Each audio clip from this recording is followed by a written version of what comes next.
El análisis político en Ahora es Cuando, con Rodrigo Bravo, una presentación de Radio Infinita. Ya estamos de vuelta, faltan 18 minutos para las 9 de la mañana y lo que nos falta también por abordar es la crónica política del día. Don Rodrigo Bravo, ¿cómo le va? Muy bien, ¿cómo están? Muy buen día. Hola, buen Semana día. intensa, llegando este viernes un poquito agotado, ¿no? De tanta cosa que ha pasado. Oye, ayer Mega Investiga reveló detalles que ponen a Javier Macaya en una situación, la verdad, bastante compleja, y lo pone en una situación compleja porque en la entrevista que él dio en el programa Mesa Central de Canal 13 el día domingo, Iván Valenzuela le preguntó si fue él parte de la estrategia jurídica de su padre, y él dijo que en ningún caso había sido parte de la estrategia, que la peor defensa jurídica es la que hace uno mismo respecto a personas con las que tiene afectos comprometidos, y no fui parte de esa estrategia. Y sin embargo, lo que reveló Mega Investiga en el día de ayer es que sí fue parte de la defensa. Tuvo un rol en la estrategia jurídica de su papá en calidad de testigo de la defensa, lo que se tradujo en que declarara incluso en medio del proceso judicial. Sí. Como que de alguna manera, yo sé, queda como en una situación media, si se quiere, difusa. Pero si uno tuviera que decir si fue parte o no fue parte, sí fue parte. No fue, claro. Claro, efectivamente lo fue, y ahí hay una contradicción que además con lo que hemos podido reportear desde lo político era desconocida por el entorno de la UDI, a Javier Macaya, y también de Chile Vamos, porque estamos claros que esto ya se está transformando en un conflicto político bien transversal al interior de la derecha. Declaró Javier Macaya en una oportunidad en calidad de testigo. Esto del reporteo político jurídico a mí es algo que me complica bastante. Uno, porque hay desconocimiento de mi parte de términos y conceptos jurídicos que uno va entendiendo y estudiando sobre la marcha. Entonces hay que tener mucho cuidado y ojo de las palabras que se usan, porque cualquier cosa mal utilizada puede enredar la situación judicial, claro, y cometer un error nosotros. Pero en lo que hemos podido reportear, no solo Javier Macaya declaró en una, sino que en dos oportunidades, y en la cual se hace alusión en el reportaje de Mega Investiga, y se destapa esta lista que no estaba sobre la mesa. Lo que habría hecho Javier Macaya ahí en el estrado es identificar en el video del cual tanto se habla quiénes eran las personas que participaban. Más que entrar en el detalle del delito en sí por el cual fue condenado Eduardo Macaya, al menos en esa oportunidad. Y por supuesto que en diálogo con el abogado, Javier Macaya va contando más detalles de lo que ocurre ahí. Ahora, vamos a lo netamente político, porque ayer en Monos con Infinita me quedó dando vuelta un análisis que hacía Gonzalo Miller de esta operación quirúrgica que se había hecho al momento de la renuncia de Javier Macaya como presidente de la UDI, y en poco tiempo, decía él, 48, 72 horas. El tiempo es más bien evaluado por distintos sectores no de la misma manera. Hay quienes creen que el conflicto escaló demasiado ya desde el momento que da esta entrevista en Mesa Central en la mañana hasta el día martes, cuando se concreta eso, el mediodía, la renuncia de Macaya. Y eso es lo que hoy día ha puesto sobre el radar, y lo conversábamos ayer, declaraciones que muy pocos le han dado en público, salvo la presidenta de Bópoli, que finalmente, reporteando con los demás partidos y con la propia UDI, es un sentido de realidad que pocos quieren conocer, o reconocer más bien, que es el impacto que esto le está generando al sector completo, con un relato que ha construido la oposición también en términos políticos, bien organizado, bien estructurado, para apuntar buscando no solamente triunfos electorales, sino más bien derrumbar uno de los relatos de la centroderecha, que es esta defensa de niños y niñas. Y ahí probablemente, mira, aquí, como hablábamos anoche en Los Monos y contigo, porque Rodrigo venía escuchando y íbamos conversando también en paralelo, ¿verdad? Independiente de si hay un punto o no, claro, probablemente hay un punto que la presidencia de la UDI fue reemplazada rápidamente, y eso fue lo más quirúrgico y el control de daño ahí se hizo rápido. Pero yo creo que si hay gente preocupada en la oposición, tiene razones para estar preocupada.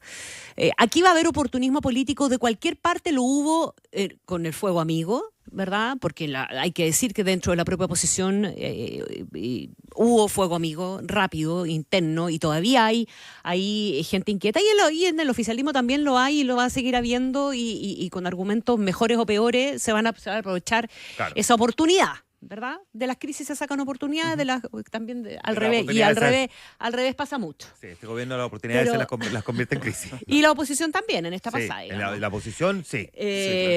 Pero yo creo que lo que es súper inquietante es, y esta es una duda, yo lo planteo como una cuestión sobre la que creo que vale la pena reflexionar y que es probablemente el tema de fondo y el que puede tener inquieta a la candidata Evelyn Matei y a representantes de un Chile Vamos que ha intentado ser más liberal, de ser de tener agendas un poquitito más progresistas, auténticamente, no artificialmente, Evópoli y otros más. Estoy pensando en ello o en la agenda que tuvo el propio presidente Sebastián Piñera en este tipo de temas más culturales, no le quiero decir valórico, sino que en cuestiones más culturales.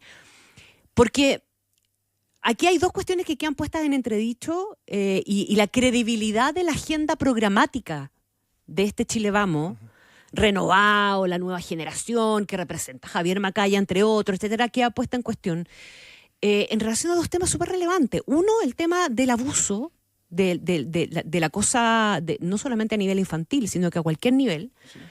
Las víctimas, la forma en que se trata a las víctimas, y aquí no sin ningún grado de activismo de nada, porque aquí uno es lo menos activista que hay. Pero esa es una agenda que se tomó y respecto de la cual las cosas cambiaron, auténticamente cambiaron. Péndulo pasado, si tú quieres, en alguna dimensión, sí puede ser, pero es un tema. Y el otro es el tema de la igualdad ante la ley y de la ausencia de privilegio, ¿verdad? Yo creo que esas dos cosas como temas de fondo quedan puestas en entredicho. Sobre todo si es verdad que parte de la argumentación como testigo de la defensa de Javier Macaya fue cuestionar la credibilidad de las víctimas.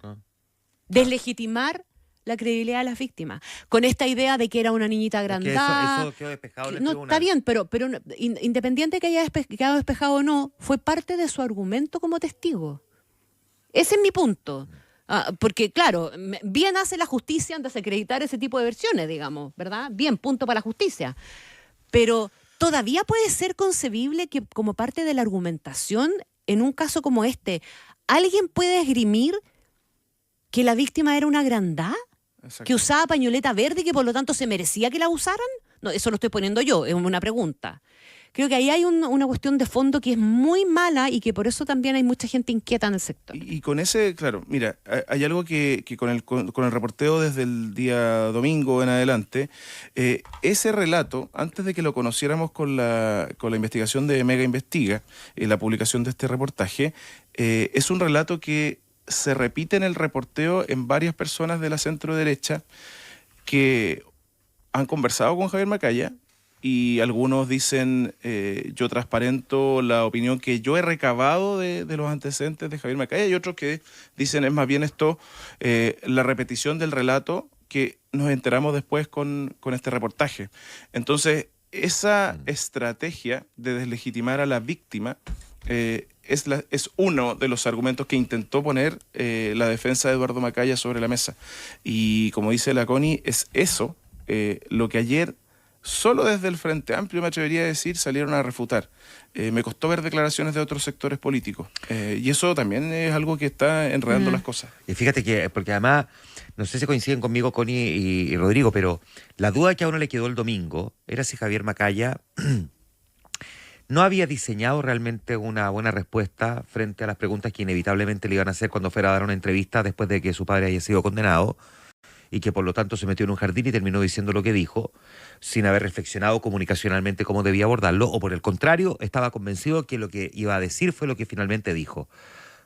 Después de lo de Mega Investiga ayer, la publicación de Mega Investiga, La Niña Agrandada y la estrategia, sí tenía diseñada comunicacionalmente. Él estaba convencido que esa era su respuesta. Por lo tanto, decir, como lo dijo después, el día martes, cometió un error al comentar un aspecto. En estricto rigor, tengo la sensación de que Javier Macaya quedó atrapado en su propia realidad, ¿no?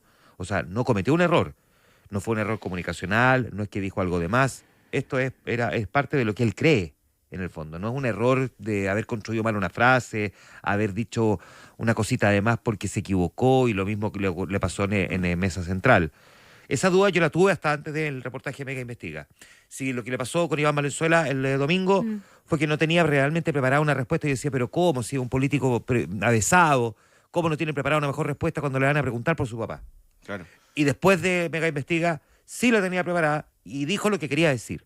O sea, no hay mucho espacio a especular otra cosa. Y eso es probablemente lo que incomoda más en la derecha, que podría explicar también por qué quedaron tan estupefactos, especialmente en Chile Vamos, Claro. y mantuvieron silencio 48 horas. Claro, porque ese análisis que haces tú, Juan Manuel, es lo que hoy día uno puede conversar con varios líderes de la centro-derecha, que es la convicción de que Javier Macaya finalmente decidió hacer una defensa en este tono de su padre y lo hizo asumiendo las consecuencias políticas que esto podía traer, o consciente de las consecuencias políticas que esto podía traer, porque lo primordial para él, que puede ser absolutamente legítimo desde la visión como hijo, era defender a su Claro. padre a como diera lugar con los argumentos que él y la defensa, me imagino, han construido en esta investigación, que además lo vamos a conversar en un ratito, pero que tiene hoy día un episodio muy complejo, porque hay una audiencia donde se van a revisar las medidas cautelares de Eduardo Macaya, y eso sin duda va a ser el foco noticioso en las próximas horas. Si disfrutaste este podcast, puedes escuchar el análisis político de Rodrigo Bravo en vivo de lunes a viernes a las 8:45 de la mañana por Radio Infinita 100.1 e infinita.cl.